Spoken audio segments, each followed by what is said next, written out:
بسم اللہ الرحمن الرحیم۔ السلام علیکم ناظرین، میں ہوں کلیم حیدر، آپ دیکھ رہے ہیں ایکسل نیوز۔ وزیر تعلیم شفقت محمود کی زیر صدارت بین الصوبائی وزراء کے درمیان ہونے والا اجلاس اختتام کو پہنچا۔ اس اجلاس میں ہونے والے اہم فیصلوں میں سے اہم فیصلہ یہ ہے کہ حکومت رواں سال کسی کو پروموٹ نہیں کرے گی۔ جی ہاں، حکومت رواں سال بغیر امتحان کسی کو پروموٹ نہیں کرے گی۔ تمام کلاسز کے امتحانات ہر صورت ہوں گے۔ پہلے مرحلے میں 10ویں اور 12ویں کلاسز کے امتحانات ہوں گے۔ 10ویں اور 12ویں کے امتحانات جون کے تیسرے ہفتے سے شروع ہوں گے۔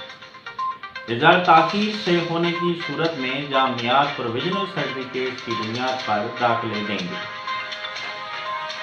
فیصلہ یہ بھی ہوا کہ امتحانات کی تاریخ کا اعلان متعلقہ صوبے خود کریں گے۔ اہم خبر یہ بھی ہے، بین الوزرائے تعلیم کی کمیٹی نے فیصلہ کیا ہے کہ گرمیوں کی چھٹیاں اس دفعہ محدود ہوں گی۔ چھٹیاں کتنی ہوں گی، یہ فیصلہ بھی صوبے خود کریں گے۔ یہ تھی آج کی ایجوکیشنل نیوز۔ اس طرح کی ایجوکیشنل نیوز سے باخبر رہنے کے لیے آپ ہمارے چینل کو سبسکرائب کریں، لائک کریں اور